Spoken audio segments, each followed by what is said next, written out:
குறிப்பாக நான் ஜபத்தை குறித்து பேசும்படியாக ஒரு சீரியஸாக சில ஜபத்தில் இருக்கிறதான காரியங்கள், அதில் இருக்கிறதான சில மாற்றங்கள், நாம் எப்படிலாம் ஜெபிக்கணும், எப்படி ஜெபிக்கக்கூடாது, அல்லது எப்படிப்பட்ட காரியங்கள் நம்முடைய வாழ்க்கையில் தேவன் பார்க்கிறார். ஏன்னா நம்ம ஜபத்தை குறித்து நமக்கு சில அண்டர்ஸ்டாண்டிங் இருக்கும் இல்லைங்களா. ஸோ ஆனால் இன்றைக்கி இருக்கிற ஒவ்வொரு மக்களுக்கும் ஒவ்வொரு அண்டர்ஸ்டாண்டிங் இருக்கும். ஆனால் அதெல்லாம் தாண்டி வேதம் நமக்கு என்ன சொல்லுது? ஸோ வேதத்தின் அடிப்படையில் நம்ம சில காரியங்களை தியானிப்போம். எனக்கு என்னுடைய ஒரு ஒரு இது 2 விஷயத்தை ஆண்டவர் இடத்துல ஆழமாக போட்டார். ஒன்று, சர்ச்சை குறித்து, த இம்பார்ட்டன்ஸ் ஆஃப் த சர்ச்ன்றதை குறித்து நம்ம பேசணும்னு சொல்லிட்டு நான் அதை ஒரு பக்கம் யோசித்தேன். ஆனால் ஆண்டவர் இந்த வார்த்தையும் போட்டார் ஜபத்தை குறித்து. ஏன்னா நம்ம எல்லாருமே நல்லா ஜெபிக்கிறவர்களாக மாறணும். நம்ம எல்லாருமே நம்ம மட்டும் இல்லை, நிறைய வாட்ச் பண்ணுறாங்க எல்லாருக்கும்.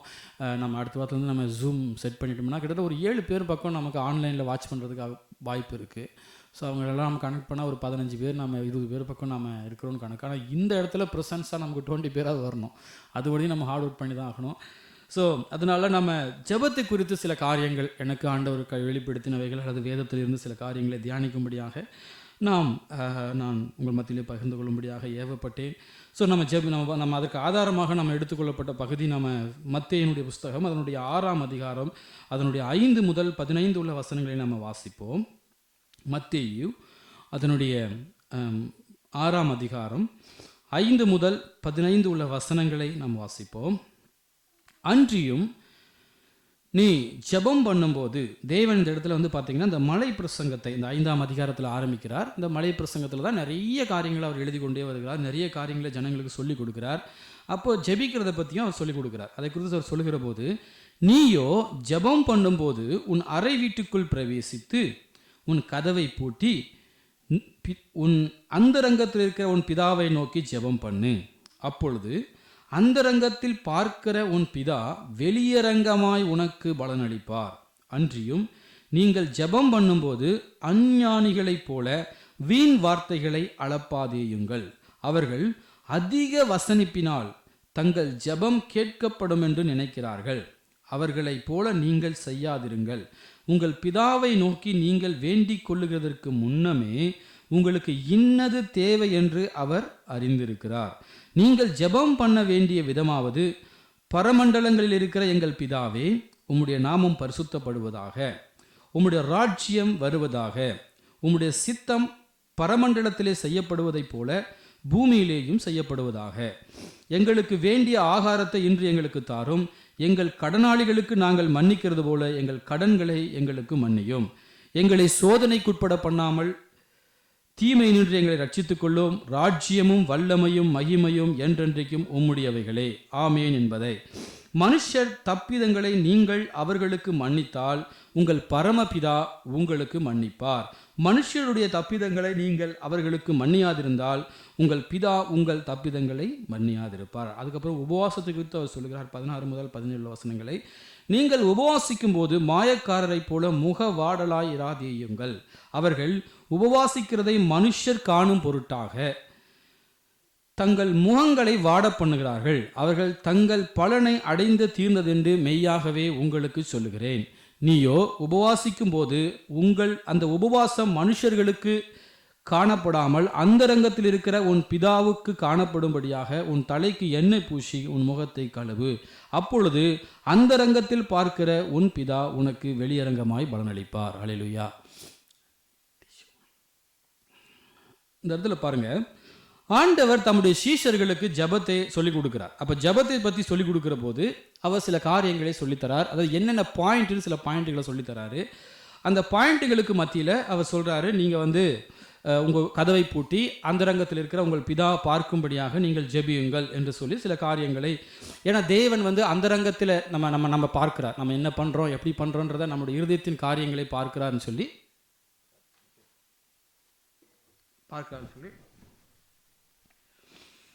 அவர் நமக்கு அழகாக சொல்லித்தரார். அப்போ இதிலிருந்து ஆண்டவர் தம்முடைய சீஷர்கள், ஏன்னா சீஷர்களுக்கு ஆண்டவர் ஒரு முன்மாதிரியாக வாழ்ந்தார். சீஷர்கள் பார்த்தீங்கன்னா அவங்களுக்கு வந்து எப்படி ஜெபிக்கணும். ஏன்னா இவரே வந்து ஒரு முன்மாதிரியாக இருந்தார். இந்த ஜெப காரியங்களும் சரி, மற்ற எல்லா காரியங்களிலும் சரி, அவர் போக்கிலும் வரத்திலும் நடக்கையிலும் எல்லாவற்றிலும் சீஷர்களுக்கு அவர் ஒரு பெரிய முன்மாதிரியாக இருந்தார். அப்போ இந்த காரியங்களை அவர் செய்து கொண்டே வருகிற போது, தர்மம் செய்கிற காரியங்கள் போன்ற காரியங்களை எல்லாம் அவர் சொல்லிக் கொண்டே வருகிறார். தர்மம் செய்யும் போது உன் வலது கை செய்கிறதை இடது அறியக்கூடாது என்று சொல்லி அவர் பல காரியங்களை கற்றுக் கொடுத்தே கொண்டே வருகிற போது ஜெபத்தை குறித்தும் அவர் பேசுகிறார். ஸோ நீங்கள் ஜெபத்தில் நீங்கள் பார்த்தீங்கன்னா, ஏன்னா நிறைய பேர் நம்ம சில நேரங்கள் நம்ம இந்த ஜெபத்தை பார்த்தீங்கன்னா, அந்த அதாவது நீங்கள் ஜெபம் பண்ண வேண்டிய விதமாகுது, பரமண்டலங்களில் இருக்கிற எங்கள் பிதாவே, உம்முடைய நாமம் பரிசுத்தப்படுவதாக, உம்முடைய ராஜ்யம் வருவதாக, உம்முடைய சித்தம் பரமண்டலத்திலே செய்யப்படுகிறது போல பூமியிலேயும் செய்யப்படுவதாக, எங்களுக்கு வேண்டிய ஆகாரத்தை இன்று எங்களுக்கு தாரும், எங்கள் கடனாளிகளுக்கு நாங்கள் மன்னிக்கிறது போல எங்கள் கடன்களையும் எங்களுக்கு மன்னியும், எங்களை சோதனைக்குட்பட பண்ணாமல் தீமை நின்று எங்களை ரட்சித்துக் கொள்ளும், ராஜ்யமும் வல்லமையும் மகிமையும் என்றென்றைக்கும் உம்முடையவைகளே ஆமென் என்பதே. ஸோ இந்த வசனத்தை நம்ம வாசிக்கிற போது நமக்கு என்ன தோணும்? ஸோ அப்போ இயேசு கிறிஸ்து நம்மளை வந்து இவ்வளோதான் ஜபிக்க சொல்கிறாரா அப்படின்ற ஒரு கேள்வி இருக்கும். ஆனால் நீங்கள் அதே வசனத்தை அதே ஆண்டவர் வந்து தன்னுடைய சீஷர்களை பார்த்து சொல்லுகிற போது இன்னொரு கருத்தை சொல்லுகிறார். நீங்கள் அதே மத்திய 26ஆம் அதிகாரத்தில் நம்ம பார்க்கலாம். அந்த 26, 36 முதல் 40 உள்ள வசனங்களை நம்ம வாசிக்கிற போது நான் வாசிக்கிறேன். அப்பொழுது இயேசு அவர்களோடு கெத்செமனே என்னப்பட்ட இடத்திற்கு வந்து சீஷர்களை நோக்கி, நான் அங்கே போய் ஜெபம் பண்ணும் அளவும் நீங்கள் இங்கே உட்கார்ந்திருங்கள் என்று சொல்லி பேதுருவையும் செபதேயுவின் குமாரர் இருவரையும் கூட்டிக் கொண்டு போய் துக்கமடையவும் வியாகுலப்படவும் தொடங்கினார். அழகா எழுதப்பட்டிருக்கு பாருங்க, துக்கமடையவும் வியாகுலப்படவும் தொடங்கினார். அப்பொழுது அவர், என் ஆத்துமா மரணத்துக்கு ஏதுவான துக்கம் கொண்டிருக்கிறது, நீங்கள் இங்கே தங்கி என்னோட கூட விழித்திருங்கள் என்று சொல்லி சற்று அப்புறம் போய், அழகா சொல்லப்பட்டிருக்க, சப்ப அப்புறம் போய் முகங்குப்புற விழுந்து என் பிதாவே, இந்த பாத்திரம் என்னை விட்டு நீங்க கூடுமானால் நீங்கும்படி செய்யும், ஆகிலும் என் சித்தத்தின்படி அல்ல உம்முடைய சித்தத்தின்படியே ஆக கடுவது என்று ஜெபம் பண்ணினார். பின்பு அவர் சீஷரிடத்தில் வந்து அவர்கள் நித்திரை பண்ணுகிறதை கண்டு பேதுருவை நோக்கி, நீங்கள் 1 மணி நேரமாவது என்னோடு கூட விழித்திருக்க கூடாதா? நீங்கள் சோதனைக்குட்படாதபடிக்கு விழித்திருந்து ஜெபம் பண்ணுங்கள், ஆவி உற்சாகம் உள்ளதுதான், மாம்சமோ பலவீனம் உள்ளது என்றார். ஹல்லேலூயா. நீங்க இந்த இடத்துல பாருங்க, ஆண்டவர் தன்னுடைய சீஷர்களுக்கு ஒரு ஜெபத்தை கற்றுக் கொடுக்கிறார். அந்த ஜெபத்துல பார்த்தீங்கன்னா ரொம்ப ஷார்ட் ப்ரேயர். ஆனால் ஆண்டவர் இந்த சீஷர்களை பார்த்து கேட்குற ஒரு காரியம் என்ன கேட்குறாருன்னா, நீங்கள் 1 மணி நேரம் கூட ஜெபிக்க கூடாதா? அப்போ நம்ம என்ன தோணும், ஆண்டவரே நீங்கள் சொல்லி கொடுத்த ஜெபத்தை சொன்னால் 1 நிமிஷம் போதுமே, அது எதுக்கு 1 மணி நேரம் அப்படின்னு நம்ம யோசிக்கலாம். ஆனால் ஆண்டவர் இந்த இடத்துல தன்னுடைய எக்ஸ்பீரியன்ஸை ரொம்ப அழகாக வந்து மத்திய எழுதி வச்சிருக்காரு. என்ன எழுதி வச்சிருக்காருன்னா, அவர் போய் என்ன செய்கிறாராம், துக்கமடையவும் வியாகுலப்படவும் தொடங்கினார் என்று எழுதப்பட்டிருக்கு. அப்போ தேவ சமூகத்தில் போய் விழுந்து, அடுத்த வருஷம் சொல்லுது, என் ஆத்துமா மரணத்துக்கு ஏதுவான வியாதி, அது துக்கம் கொண்டிருக்கிறது மட்டும் இல்லாமல் அடுத்து பாருங்க, அடுத்து சொல்றாரு பாருங்க, சற்று அப்புறம் போய் முகங்குப்புற விழுந்து, யாரு? மனுஷகுமாரன் பிதாவுக்கு சமமானவைகள் நடத்ததெல்லாம் வருகிற காட்டி கொடுக்கிறார். அப்படிப்பட்ட ஒரு தேவனுக்கு ஈக்குவலானவர் தான் நமக்கு வேதம் சொல்லுகிறது. அப்போ அவர் எப்படி போய் விழுந்து ஜெபம் பண்ணாரோ, போய் முகங்குப்புற விழுந்து, அதை எப்படி சொல்றது, அப்படியே மூஞ்சை கீழே வச்சு ரொம்ப ரொம்ப தாழ்மையாக அவர் தேவ சமூகத்தில் போய் கதறி அழுது தேவ சமூகத்தில் வியாகுலப்படவும் துக்கப்படவும் தொடங்கினார் என்று வேதம் நமக்கு சொல்லுகிறது. ஹல்லேலூயா, ஹல்லேலூயா. அப்போ இயேசு கிறிஸ்து இந்த உலகத்தில் வாழ்ந்த அவர் நமக்கு ஒரு பெரிய முன்மாதிரியை நமக்கு வைத்து விட்டு போகிறார். நமக்கு ஒரு அழகான எக்ஸாம்பிள் வைத்திருக்கிறார். எப்படி ஜெபிக்கணும், தேவ சமூகத்தில் எப்படி ஜெபிக்கணும் என்பதற்கு உதாரணமே நமக்கு இயேசு கிறிஸ்து தான். சீஷர்களும் உண்டு, பழைய தீர்க்கதரிசிகளும் உண்டு. எலியாவும் பாருங்க, கர்மேல் பருவத்தில் போய் தன் முகத்தை வளைத்து அவன் என்ன செய்யறான், தேவ சமூகத்தில் போய் ஜெபிக்கிறான். அப்போ அவர் வெறுமனே தன்னுடைய ஜெபத்தை மாத்திரம் அங்கே செய்யல, தன்னுடைய முழு இருதயத்தையும் கொண்டு போய் அந்த இடத்துல தேவன் சமூகத்தில் அவர் ஊற்றுகிறார். தனக்கு இருக்கிற அந்த துக்கம், தனக்கு இருக்கிற கவலை, தனக்கு இருக்கிற காரியங்கள் எல்லாவற்றையும் தேவ சமூகத்தில் போய் அவர் ஊற்றுகிறார். அல்லேலூயா, அல்லேலூயா. நான் ஒரு ஆரம்ப நாட்களில் ஒரு ஒரு ஒரு ஒரு வீடியோ நான் பார்த்தேன். எனக்கு வந்து ஒரு வீடியோ அனுப்பிச்சிருந்தாங்க, அந்த வீடியோ பார்த்தேன். அதில் ஒரு கிறிஸ்தவ பெண் ஒரு முஸ்லீம் பையனை திருமணம் பண்ணிக்கிட்டாங்க. அப்போது அந்த பொண்ணு திருமணம் பண்ணிட்ட பிற்பாடு அவர்கள் நிறைய சொல்லி கொடுத்துருக்காங்க. இயேசு தேவனானால் அவர் ஏன் ஜெபிக்க வேண்டும் என்கிற ஒரு கேள்வியை அவருக்குள்ளே கேட்கப்பட்டது. அதனால் அவங்க கன்ஃபியூஷன் ஆகி அப்போ இயேசு தேவன் அல்ல, அல்லாஹ் தான் தேவன் என்று அவர்களுக்கு புரிய வைத்து அவங்க என்ன பண்ணாங்கன்னா, புரிய வச்சதுனால அவங்க என்ன செஞ்சிட்டாங்கன்னா, கடைசியில் அவங்க வந்து சாட்சி கொடுக்குறாங்க. ஒரு இடத்துல சாட்சி கொடுக்குறாங்க. அதை நான் ஒரு பிளாகில் எழுதியிருப்பேன். அதில் அந்த வீடியோ லிங்க் கூட நான் போட்டிருப்பேன். அப்போ அவங்க அதில் என்ன போடுறாங்க, என்ன சொல்கிறாங்கன்னா, எனக்கு இவ்வளவு நாட்கள் தெரியல. என்ன தெரியல? இயேசு ஜெபிச்சார், இயேசு பிதாவை நோக்கி ஜெபித்தார் என்கிற ஒரு வெளிப்பாடு எனக்கு இவ்வளவு நாட்களாக தெரியல. நான் எப்போ இந்த முஸ்லீம் மதத்துக்குள்ளே வந்தனோ அப்போ தான் எனக்கு தெரிய வந்துச்சுன்றாங்க. நம்ம யாருக்கும் பயந்தெல்லாம் பேச மாட்டோம். அப்போது அவங்க அப்படி சொல்லுகிற போது எனக்கு ரொம்ப வேதனையாக இருந்துச்சு. அப்போ இந்த பேசிக் அண்டர்ஸ்டாண்டிங்கை கூடவா இல்லாமல் நம்ம வளர்ந்துருக்கிறோம் என்கிற ஒரு கேள்வி நமக்கு வந்துச்சு. நான் ஒரு இந்து குடும்பத்திலேருந்து பிறந்து வந்திருக்கிறேன். ஆண்டவர் குறித்து அறிகிற போது முதல்ல எனக்கு இயேசு தான் எல்லாமே நான் புரிஞ்சுக்கிட்டு இருந்தேன். கொஞ்ச நாட்கள் அப்படி தான் இயேசு தான் எல்லாமே நினச்சிக்கிட்டு இருந்தேன். கொஞ்ச நாள் போக போக எனக்கு கொஞ்சம் வெளிச்சம் வந்துச்சு. இன்னொருத்தர் இருக்கிறாரு, அவர் பிதா, ஆனால் இவங்க 3 ஒன்று தான் அப்படின்றத கொஞ்சம் கொஞ்சமாக போக போக தான் அந்த வெளிச்சம் எனக்கு வந்துச்சு. ஆனால் அந்த வெளிச்சம் வர வர எனக்கு ஒரு அண்டர்ஸ்டாண்டிங் வந்துடுச்சு. ஓகே, தெளிவான ஒரு அண்டர்ஸ்டாண்டிங். ஆனால் இவ்வளவு நாள் கிறிஸ்துவ குடும்பத்திலே வளர்ந்து வந்திருந்தாலும் கூட இயேசு ஜெபித்தார் என்பதற்காக அவர் தேவனுக்கு சமமானவர் இல்லை என்கிற ஒரு காரியம் மறைக்கப்பட்டு, இயேசுவே ஜெபித்தார்னா அப்போ யார்கிட்ட ஜெபிச்சார்? அவர் அப்போ ஜெபிச்ச ஒரு நபர் தான் கடவுள், இயேசு கடவுள் இல்லை என்று சொல்லப்பட்டதுனால அந்த பெண் வந்து என்ன செஞ்சிட்டா? கிறிஸ்தவத்தையே மறுதளித்து விட்டார். அப்போ பாருங்க, ஆனால் இயேசு ஜெபித்தார் என்பதற்கு காரணம் நமக்கு நிறைய காரியங்கள் இருந்தாலும் நான் கொஞ்சம் கொஞ்சமாக சொல்கிறேன். ஆனால் இந்த இடத்துல இயேசு எப்படி ஜெபிக்க வேண்டும் என்கிற ஒரு முன்மாதிரியை நமக்கு ரொம்ப அழகாக காண்பிக்கிறார். தன்னுடைய இருதயத்தை இந்த இடத்துல கொண்டு போய் ஊற்றுகிறார், வேதனைப்படுகிறார், துக்கப்படுகிறார், தன்னுடைய காரியங்களை எல்லாம் தேவ சமூகத்தில் அவர் சொல்லுகிறார். அப்புறம் தான் சொல்றார், அவர் நீங்க 1 மணி நேரமாவது விழித்திருக்க கூடாதா? அப்போ ஆண்டவர் நமக்கு சொல்லி கொடுத்த ஜெபத்தை மாத்திரம் நம்ம ஒவ்வொரு நாளும் சொல்வோம் என்று சொன்னால் நமக்கு 10 நிமிஷம் கூட காணாது, 10 நிமிஷம் கூட போதாது. அப்போ ஆண்டவர் நம்ம இன்னும் சில காரியம் அதில் தான் நிறைய ரகசியங்கள் அடங்கி இருக்கிறது. அதில் தான் தேவன் வந்து வைத்திருக்கிற ஜபத்துக்காக நம்ம என்ன காரியங்களுக்கு ரொம்ப இம்பார்ட்டன்ஸ் கொடுத்து ஜபிக்கணும் என்கிற சில முக்கியமான காரியங்களை தேவன் அதை ஒரு தலைப்பாக தான் அதில் கொடுத்துருக்கிறார். அல்லேலூயா.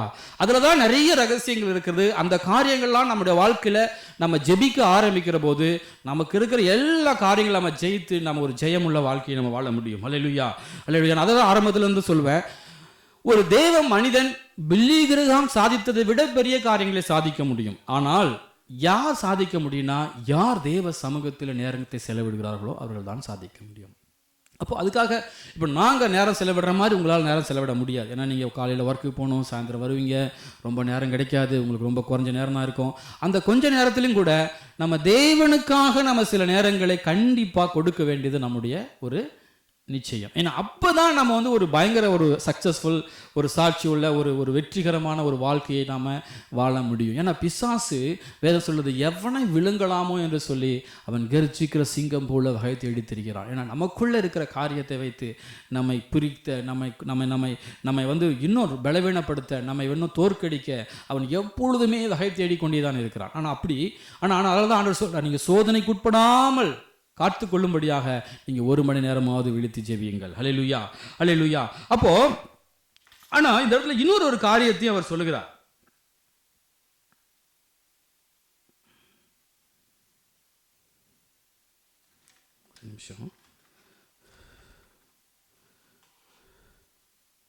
அடுத்தது நான் ஒரே ஒரு காரியத்தை முதல்ல சொல்றேன். நான் முதல்ல உங்களுக்கு சொன்னேன், அதாவது சாக்ரிஃபைஸ். நான் வந்து அந்த சாக்ரிஃபைஸ்னு ஒரு டாபிக் எடுத்தேன், ஒரு 4-5 வாரம் கொண்டு போனேன். அதில் நான் ஒரு வசனத்தை நான் அழகாக உங்களுக்கு சொன்னேன். 1 பேதுரு 2ஆம் அதிகாரத்திலிருந்து ஒரு காரியத்தை நான் சொன்னேன். என்னன்னா, நம்ம ஏன் இயேசு கிறிஸ்துவின் நாமத்தினால ஜெபிக்கிறோம் என்பதற்கு ஒரு ஆதாரத்தை நான் உங்கள் மத்தியில் நான் வைத்தேன். அதுதான் நம்ம அழகாக ஒரு வசனம் உண்டு, 1 பேதுருனுடைய புஸ்தகம், அதனுடைய 2ஆம் அதிகாரம், அதனுடைய 5ஆம் வசனம். இதுதான் நம்ம இயேசு கிறிஸ்துவினால், இயேசு கிறிஸ்துவின் மூலமாக நான் ஏன் ஜெபிக்கிறோம் என்பதற்கு உதாரணமே இதுதான். நீங்க வாசிங்க, 1 பேதுருனுடைய 2ஆம் அதிகாரம், அதன் 5ஆம் வசனம். ஜீவனுள்ள கற்களை போல ஆவிக்கேற்ற மாளிகையாகவும் இயேசு கிறிஸ்து மூலமாய் தேவனுக்கு பிரியமான ஆவிக்கேற்ற பலிகளை செலுத்தும்படிக்கு பரிசுத்த ஆசாரிய கூட்டமாகவும் கட்டப்பட்டு வருகிறீர்கள். ஹல்லேலூயா. இந்த இடத்துல அழகா சொல்றாரு, ஜீவனுள்ள கற்களை போல ஆவிக்கேற்ற பலி. யாருக்கு?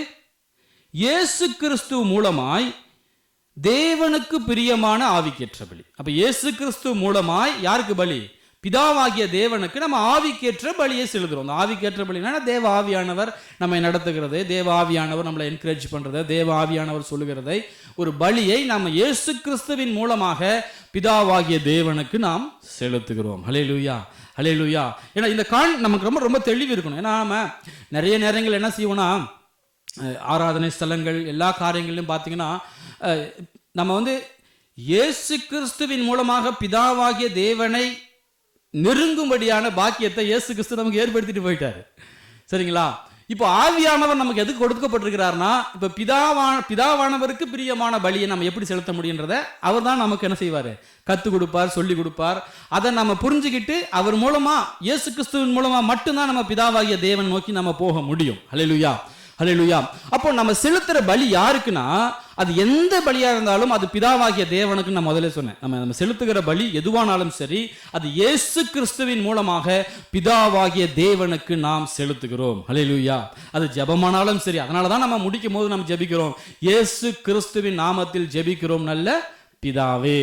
வேற ஒரு காரியமும் இல்லை. அதுக்கு இன்னொரு நிறைய காரியங்கள் இருக்கு, நிறைய ரீசன்கள் இருந்தாலும் கூட இயேசு கிறிஸ்து அதுதான் நான் நியாயப்பிரமாணத்தில் இந்த வாரம் நான் அந்த பைபிள் ஸ்டடியில் ரொம்ப அழகாக எடுத்தேன். நியாயப்பிரமாணத்தில் நான் வெளிப்புறம், பரிசுத்த ஸ்தலம், மகா பரிசுத்த ஸ்தலம் எல்லாம் ஒவ்வொன்றா நான் பிரிக்கிற போது அந்த வெளிப்புறத்தில் இருக்கிற பலிபீடத்தை இயேசு கிறிஸ்துவுக்கு அடையாளமாகவும், அந்த வெளிப்புறத்தில் இருக்கிற பலிபீடத்தை தாண்டி ஒரு இடம் இருக்கும், அதுதான் பார்த்தீங்கன்னா சுத்திகரிப்பு தொட்டி.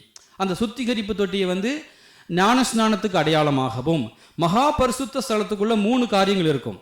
அது ஒன்று வேதத்துக்கு அடையாளமாகவும், கொத்து விளக்கை பரிசுத்த ஆவியானவருக்கு அடையாளமாகவும், பொன் மேஜையை ஆராதனை ஜபம் போன்ற காரியங்களுக்கு அடையாளமாகவும். ஏன்னா அந்த பொன் மேஜை என்பது ஆராதனை ஜபம் போன்ற காரியங்களுக்கு அடையாளமாக வைக்கப்பட்டிருக்கிறது. ஏன்னா அதன் மூலமாக நாம் யாரை போய் பார்க்கிறோம்? மகா பரிசுத்த ஸ்தலத்தில் இருக்கிற பிதாவாகிய தேவனை நோக்கி பார்க்கிறோம். அதற்கு அர்த்தம், இப்ப மகா பரிசுத்த ஸ்தலத்தில் இருக்கிறது மட்டும்தான் பரிசுத்தன்றது கிடையாது. இயேசு கிறிஸ்து இல்லாம நம்ம மகா பரிசுத்த ஸ்தலத்துக்குள்ளேயும் போக முடியாது, பரிசுத்த ஸ்தலத்துக்குள்ளேயும் போக முடியாது. ஸோ வித்தவுட் ஜீசஸ் எதுவுமே முடியாது. அதனால அந்த வழி என்பது இயேசுதான் வழி. அதனாலதான் அவரே சொல்றார், நானே வழியும் நானே சத்தியமும் நானே ஜீவனுமா இருக்கிறேன், என்னை அன்றி ஒருவனும் பிதாவின் இடத்துல போகவே முடியாது. அதுதான் தேவன். அழகான ஒரு காரியத்தை ஆண்டவர் நமக்கு சொல்லியிருந்தாலும் கூட, அப்போ நம்ம ஜெபிக்கிற ஜெபம் அது என்னவானாலும் சரி, ஆராதனையானாலும் சரி, எதுவானாலும் சரி, பரிசுத்த ஆவியானவருடைய துணையோடு கூட ஆண்டவராகிய இயேசு கிறிஸ்துவின் மூலமாக நம்ம பிதாவாகிய தேவனை நோக்கி நாம ஜெபிக்கிறோம். ஹல்லேலூயா. அந்த கான்ஃபிடென்ட், அந்த போல்ட்னஸ் நமக்கு இருக்கணும். ரெண்டாவது, நம்ம நிறைய நேரங்கள் அதனால தான் நம்ம என்ன செய்வோம்னா, நிறைய நேரங்கள் நம்ம ஆண்டவரே ஆவியானவரே எனக்கு உதவி செய்யும், ஆவியானவரே நம்ம உங்க துதிக்கிறோம், ஆவியானவரை நம்ம போற்றுறது எல்லாமே ஓகே தான். பட் ஆனா இந்த ஆவியானவர் எங்க போறது நமக்கு உதவி செய்யறாரு? பிதாவாகிய தேவனை நோக்கி பார்ப்பது. ஏன்னா வேதமே சொல்லுது, இந்த ஆவியானவர் எப்படி இருக்கிறாரா? ஆவியா இருக்கிறார். சரிங்களா? அதனாலதான் அவரை ஆராதிக்கிறவன் ஆவியோடும் உண்மையோடும் ஆராதிக்க வேண்டும் நமக்கு வேதம் சொல்லுது. அப்போ இந்த தேவனே ஆவியா இருக்கிறாருன்னு தான் நமக்கு வேதம் சொல்லுது. நீங்க அதை வாசிச்சீங்கன்னா அதை நீங்க வாசிக்கலாம். அது அப்போஸ்தலருடைய புஸ்தகம் அதனுடைய 7ஆம் அதிகாரம். அது முதலே காண்பிச்சிருக்க அந்த காரியத்தில் இருந்தாலும் ஒரு முறை வாசிப்போம். இந்த டாபிக்காக நம்ம வாசிப்போம். அப்போஸ்தலர் 7ஆம் அதிகாரம் அதனுடைய 55ஆம் வசனம். 7:55. அதுல பாருங்க, அவன் ஸ்தேவான், அவன் பரிசுத்த ஆவியினாலே நிறைந்தவனாய் வானத்தை அண்ணாந்து பார்த்து தேவனுடைய மகிமையையும் தேவனுடைய வலது பாரிசத்தில் இயேசுவானவர் நிற்கிறதையும் கண்டு. அல்லேலூயா. இப்போ இந்த யோவான் இந்த ஸ்தேவான் யாரை பார்க்கறான்? பரலோகத்துல அழகா சொல்லப்பட்டிருக்கு, இயேசு கிறிஸ்துவை அவன் பார்க்கறான். ஆனா இயேசு கிறிஸ்து யார் வலது பாரிசத்தில் நிற்கிறாரு? தேவனானவர். அவர் எப்படி எழுதப்பட்டிருக்குன்னா, தேவனுடைய மகிமை என்று எழுதப்பட்டிருக்குது. தேவனுடைய அவர் பார்க்க முடியல. அவர் எப்படி இருக்கிறான்ற ஒரு வெளிப்பாடு ஸ்தேவானுக்கு அப்ப தென்படலை. ஏன்னா அது எப்ப தென்படும்னா, நம்ம பரலோகத்துல போகும்போது அவர் முகமுகமா பார்ப்போம், அப்பதான் தென்படும். அப்ப இயேசு கிறிஸ்து அவருக்கு சின்னவரா, அதனால நம்ம பார்க்கிறோமா, அந்த மாதிரி டாபிக்கே நம்ம போகக்கூடாது. அதனாலதான் நம்ம அந்த ட்ரினிட்டியை ரொம்ப தெளிவா அறிஞ்சு வச்சிருக்கணும், அண்டர்ஸ்டாண்டிங் இருக்கணும். அது ரொம்ப பேசிக்காக தெரிஞ்சிருந்தா கூட போதும், ரொம்ப ஆழமாகவும் போக தேவையில்லை. அது போனால் சில நேரங்களில் நமக்கே குழப்பம். ஆனால் அதுக்கு தான் நம்மளை குறித்து நமக்கு ஒரு தெளிவு இருக்கணும். நமக்குள்ளே ஒன்று இருக்குது பார்த்தீங்களா, பாடி, சோல் அண்ட் ஸ்பிரிட். இந்த 3மே நமக்குள்ளே இருக்குது. அதுதான் பிதா, குமாரன், பரிசுத்த ஆவி. அப்போது இந்த நாட்களில் பாருங்க, ஸ்தேவான் வானத்தை அண்ணாந்து பார்க்கிற போது மேலே 2 பேர் இருக்காங்க, ஒருத்தர் கீழே இருக்கிறார். அவர் யாரு? அவர் தான் பரிசுத்த ஆவியானவர். இந்த பரிசுத்த ஆவியானவர் ஸ்தேவானுக்குள்ள இருக்கிறாரு. ஆனா பரலோகத்தில் அவர் பார்த்தது யாருன்னா பிதாவையும் பிதாவின் வலது பார்சத்தில் கிறிஸ்துவானவரையும் அவர் பார்த்தார். அப்போ அடுத்து இன்னொரு வசனத்தை நீங்க வாசிக்கலாம். எபிரேயருடைய புஸ்தகம் அதனுடைய 1ஆம் அதிகாரம் அதனுடைய 1 முதல் 3 உள்ள வசனங்களை நம்ம வாசிப்போம். எபிரேயர் 1ஆம் அதிகாரம். பூர்வ காலங்களில் பங்கு பங்காகவும் வகை வகையாகவும் தீர்க்கதரிசிகள் மூலமாய் பிதாக்களுக்கு திருவுளம் பற்றின தேவன் இந்த கடைசி நாட்களில் குமாரன் மூலமாய் நமக்கு திருவுளம் பற்றினார். இவரை சர்வத்துக்கும் சுதந்திரவாளியாக நியமித்தார். இவரை கொண்டு உலகங்களையும் உண்டாக்கினார். இவர் அவருடைய மகிமையின் பிரகாசமும் அவருடைய தன்மையின் சொரூபமாயிருந்து சர்வத்தையும் தம்முடைய வல்லமையுள்ள வசனத்தினாலே தாங்குகிறவராய் தம்மால் தாமே நம்முடைய பாவங்களை நீக்கி சுத்திகரிப்பை உண்டு பண்ணி உன்னதத்தில் உள்ள மகத்துவமானவருடைய வலது வாரிசத்தில் வந்து உட்கார்ந்தார். ஹல்லேலூயா. இப்போ இயேசு கிறிஸ்து குறித்து ரொம்ப அழகாக எழுதுறாரு. என்ன எழுதுறாரு பார்த்தீங்கன்னா, இவரை சர்வத்துக்கும் சுதந்திரவாளியாக நியமித்தார். இவரை கொண்டு உலகங்களையும் உண்டாக்கினார். இவர் அவருடைய மகிமையின் பிரகாசமும் அவருடைய தன்மையின் சொரூபமாய் இருக்கிறார். ஹல்லேலூயா. அடுத்து இன்னொரு வசனத்தை நீங்கள் வாசிங்கன்னா நமக்கு எல்லாமே தெரியும். இந்த 1 யோவான் 2ஆம் அதிகாரம் 1ஆம் வசனம் சொல்லப்படுகிறது, இயேசுவானவர் பிதாவின் வலது பார்சத்திலிருந்து நமக்காக எப்பொழுதும் பரிந்து பேசுகிறார். அப்போ ஒரு வசனம் இன்னொரு வசனத்தோட கான்ட்ரடிக்டே ஆகல. எல்லா வசனமும் ரொம்ப அழகா. ஸ்தேவான் பார்த்ததும் என்னது, பிதாவானவருடைய மகிமையானவருடைய வலது வாரிசத்தில் கிறிஸ்து இருக்கிறதை பார்க்கிறார். இந்த இடத்திலும் எபிரேயர் 1ஆம் அதிகாரம் 3ஆம் வசனமும் சொல்லுகிறது, அவர் பிதாவினுடைய வலது வாரிசத்தில் உட்கார்ந்திருக்கிறார்னு சொல்லி. நீங்க 1 யோவான் 2ஆம் அதிகாரம் 1ஆம் வசனத்துல போய் வாசிங்கன்னா அங்கேயும் வேதம் சொல்லுகிறது, அவர் பிதாவின் வலது வாரிசத்தில் உட்கார்ந்து கொண்டு தேவன் நமக்காக என்ன செய்கிறார், ஆண்டவர் பரிந்து பேசுகிறார்னு சொல்லி. இப்போ இந்த ஒரு வசனமும் இன்னொரு வசனத்தோட எந்த விதமான கான்ட்ரடிக்ஷனும் இல்லை. எல்லாமே தெளிவா சொல்லுகிறது, ஆண்டவராகிய இயேசு கிறிஸ்து பிதாவின் வலது பார்சத்தில் அமர்ந்திருக்கிறார் என்று சொல்லி. ஹல்லேலூயா, ஹல்லேலூயா. இப்போ இதை தெரியாத ஜனங்கள் நிறைய குழப்பிக்கிறாங்க. இதுல தான் நிறைய பிரச்சனைகள் இருக்கு. நான் சொன்னேன் பார்த்தீங்களா, ஒரு சேனல் ஒரு நாள் பார்த்துட்டு இருக்கும்போது அவங்க நிறைய விஷயங்களா பேசுகிறாங்க. பேசிட்டு ஒரு விஷயம், இந்த மாதிரி விஷயங்களை கொஞ்சம் பார்ப்பேன். அப்போ பார்த்துட்டு அவங்க கடைசியாக சொல்கிறாங்க, நாங்கள் விசுவாசிக்கிறது என்னவென்று சொன்னால் இயேசுதான் பிதா தான் மாம்சமாகி உலகத்தில் வந்தார்னு சொல்கிறாங்க. அப்போது எபிரேயர் சொல்லப்படுகிறதையும் 1 யோவானில் யார்ட்டு இயேசு கிறிஸ்து பரிந்து பேசுகிறாரு, அவர்கிட்ட அவரே பரிந்து பேசிக்கிறாரா? அப்போது அப்போஸ்தலர் 7ஆம் அதிகாரத்தில் ஸ்தேவான் பார்க்குறாரு. அப்போ அது யாரை பார்க்குறாரு? பிதாவின் மகிமையானவரை. கேள்விகள் வருது. அப்போ ஒரு வசனத்தை நாம் வாசிக்கிற போது தெளிவான வசன ஆதாரத்தோடு தான் நான் நம்ப வேண்டும். யார் சொல்கிற கட்டுக்கதைகளையும் நம்ம நம்பவே கூடாது. ஹல்லேலூயா. நம்ம ரொம்ப ரொம்ப ரொம்ப கவனமாக இருக்கணும். நிறைய பேர் நிறைய விஷயங்களை சொல்லிட்டு போயிடுவாங்க. அது எல்லாமே நம்ம நம்பக்கூடாது. வேத வசனம் நமக்கு என்ன சொல்லுகிறது? இந்த வேத வசனம் அவங்க சொல்கிறதுக்கு படி இருக்கிறதா? அவங்க இன்டர்பிரேட் பண்ணலாம். ஆனால் ஒரு வசனம் இன்னொரு வசனத்தோட அது இதாகணும். என்ன சொல்கிறது, சேர்ந்து இருக்கணும். ஹல்லேலூயா. கோர்வையாக இருக்கணும். அதான் சொல்றது, என்ன, அந்த வசனம் இன்னொரு வசனத்தோட ஒத்து போகணும். ஒத்து போனால் மாத்திரம்தான் நம்ம என்ன செய்ய முடியும், இந்த காரியத்தை நாம் எடுத்துக்கொள்ள முடியும். ஹல்லேலூயா. இப்போ பாருங்க, இந்த 3 வசனத்திலுமே ஆண்டவராக இயேசு கிறிஸ்து பிதாவினுடைய வலது வாரிசத்தில் இருக்கிறார் என்பதை நமக்கு ரொம்ப தெளிவாக சொல்கிறது. அடுத்து இன்னொரு வசனத்தை இங்கே வாசிக்கலாம். பிலிப்பியருடைய புஸ்தகம் அதனுடைய 2ஆம் அதிகாரம் அதனுடைய 5 முதல் 8 உள்ள வசனங்களை வாசிக்கலாம். பிலிப்பியர் அதனுடைய 2ஆம் அதிகாரம் 5 முதல் 8 உள்ள வசனங்களை நம்ம வாசிப்போம். இதுல பாருங்க, இன்னொரு காலத்தை சொல்றார், கிறிஸ்து இயேசுவில் இருந்த சிந்தையே உங்களிலும் இருக்க கடவது.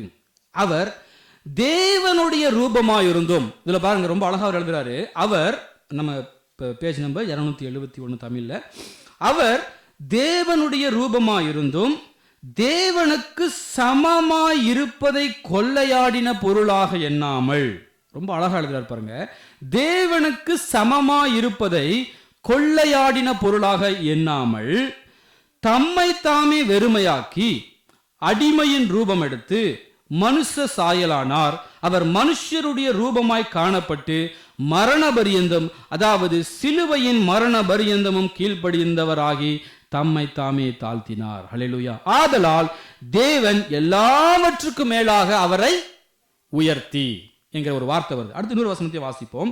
1 கொரிந்தியருடைய புஸ்தகம் அதனுடைய 15ஆம் அதிகாரம் 27 அதனுடைய 28. 1 கொரிந்தியர் 15ஆம் அதிகாரம் அதனுடைய 27 28. இங்க பாருங்க, சகலத்தையும் அவருடைய பாதத்திற்கு கீழ்ப்படுத்தினாரே, ஆகிலும் சகலமும் அவருக்கு கீழ்ப்படுத்தப்பட்டதென்று சொல்லி இருக்கும் போது சகலத்தையும் அவருக்கு கீழ்ப்படுத்தினவர் கீழ்ப்படுத்தப்படவில்லை என்று வெளியங்கமாயிருக்கிறது. அல்லேலூயா. என்ன சொல்றாரு?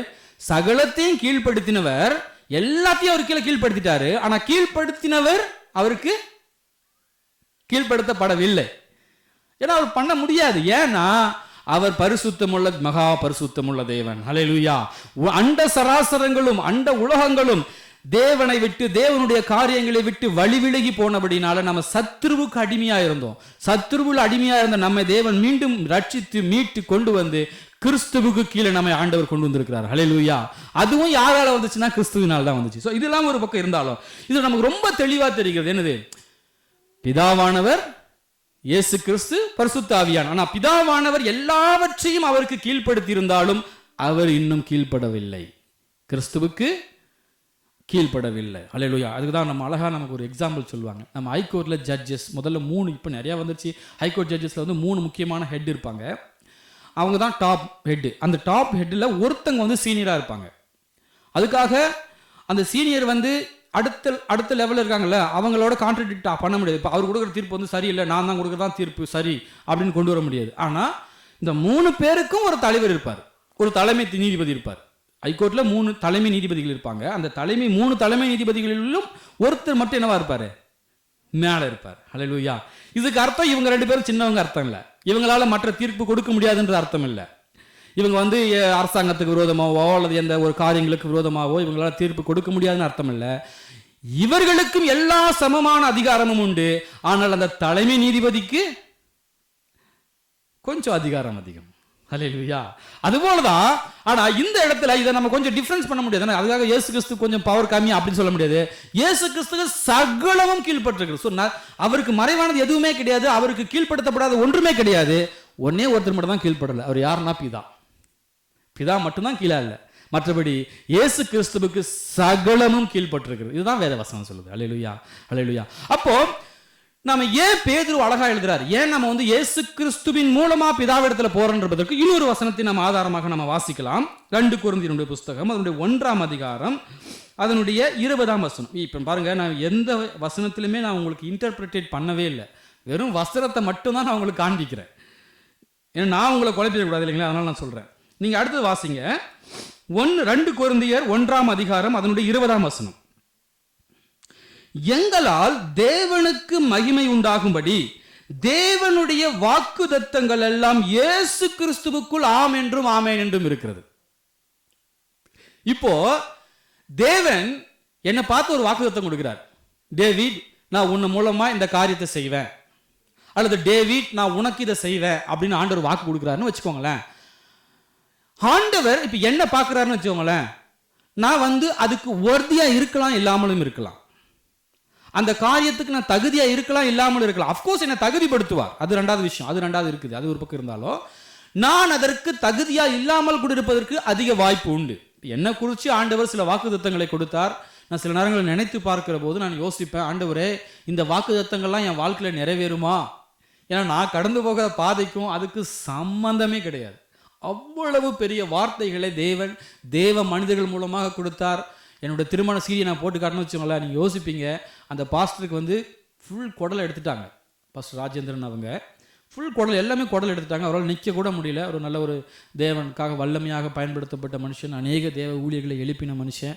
அவர் வந்து நின்ன உடனே அவர் சொன்ன வார்த்தை என்னதுங்களா, உங்களுக்கு அமெரிக்காவில் 50,000 பேர் கூடுவாங்க, உங்களுக்கு இங்கிலாந்தில் 1,00,000 பேர் கூடுவாங்க, உங்கள் மீட்டிங்க்கு ஆப்பிரிக்காவில் கண்கொள்ளா காட்சி, அந்த வார்த்தையை அப்படி சொன்னார். ஆப்பிரிக்காவில் உங்கள் மீட்டிங்கில் கண்கொள்ளா காட்சியாக இருக்கும் அப்படின்னாரு. இப்படி எல்லாம் சொன்னார். இதுக்கு முன்னாடியே தேவன் எனக்கு இந்த வாக்குத்தத்தங்கள்லாம் கொடுத்துருக்கிறார். ஆனால் நான் அதை குறித்துலாம் ஒரு நாள் கூட யோசிச்சதே கிடையாது. அப்பார்ட் ஃப்ரம் ஜப்பான் நான் என்னைக்குமே எதையுமே திங்க் பண்ணலை. என்னுடைய தாட், என்னுடைய ப்ராசஸ், என்னுடைய சிந்தனை, ஜபம் எல்லாமே இந்த தேசத்தில் எதையாவது பண்ணணுன்றதான் என்னுடைய ஜபங்கள்.